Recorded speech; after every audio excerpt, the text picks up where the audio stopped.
global happenings today. We communicate, we analyze global news. Stay tuned.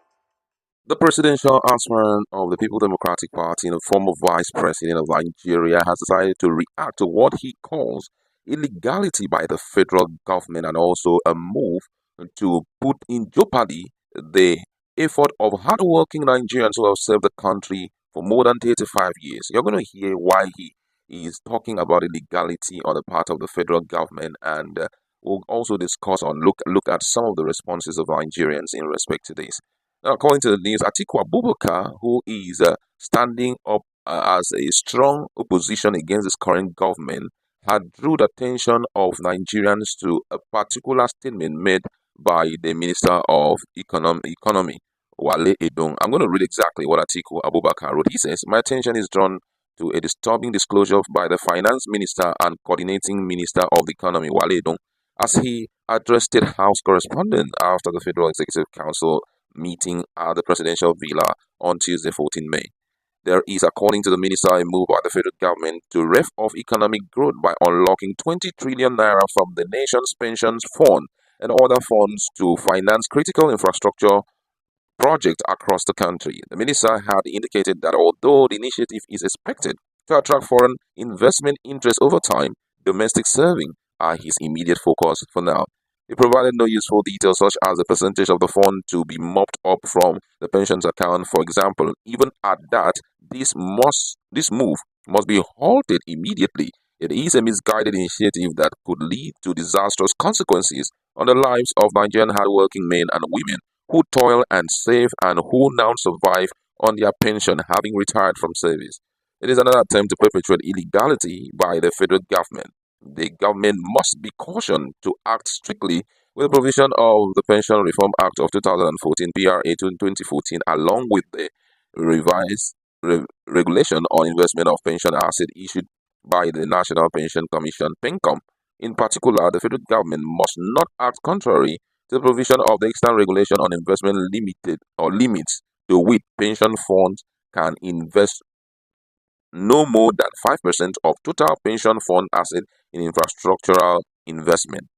I note that as of December 2023, total pension fund assets were approximately 18 trillion naira, of which 75% of these are investment in federal government security. There is no free pension fund that is more than 5% of the total value of the nation's pension fund for Mr. Edong to fiddle with. There are no easy ways for Mr. Edong to address the challenges of funding infrastructure development in Nigeria. He can't cut corners. He must introduce the necessary reform to restore investors' confidence in the Nigerian economy and to leverage private resources, skills, and knowledge."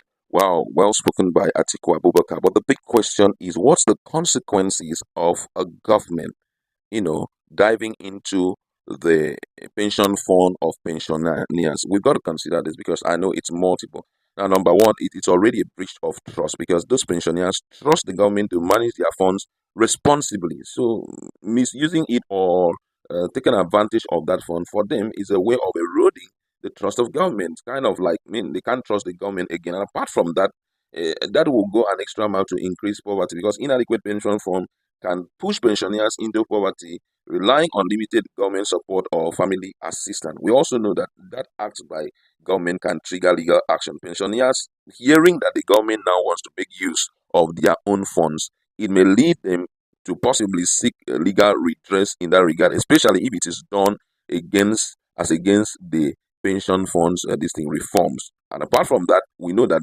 particular thing, that action of tampering with their money, may kind of bring forth a kind of damage to the economy. Misuse of pension funds can undermine the entire pension scheme or system, and that potentially may destabilize the national economy. And let's not also forget that intergenerational injustice may begin from here.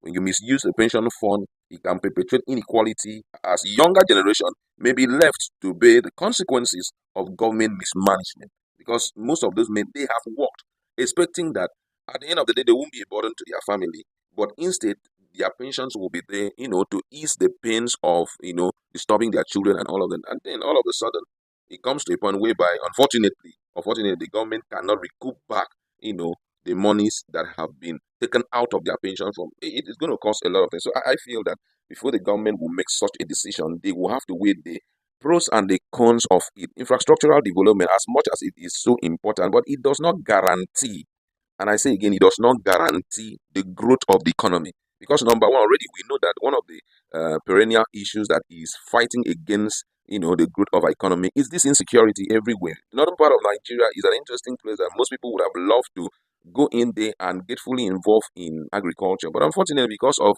insecurity, most people can't go there. Yes, we see long list of what our security guys have been doing, but then it has not been reduced to the barest minimum because every day we hear all manner of trade. We keep hearing of kidnaps. Some days ago, we heard, I think, about 500 people were taken into captivity by the so-called bandits and all of that. So, for you to say you're investing in infrastructural development when you cannot guarantee economic growth, which will be a source through which that pension money that was done can be recouped, then we are up for something unexplainable, and that may trigger social unrest at a point, because by the time they wait for payment of their salaries or payment of their pension, it's not forthcoming.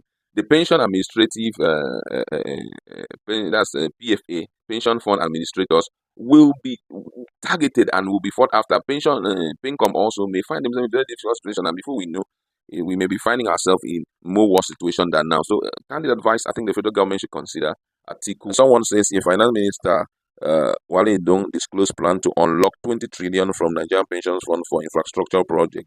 Critics like Atiku argue that it violates pension regulation and risk retiree saving. He advocated for reforms to attract private investment. Private investment instead.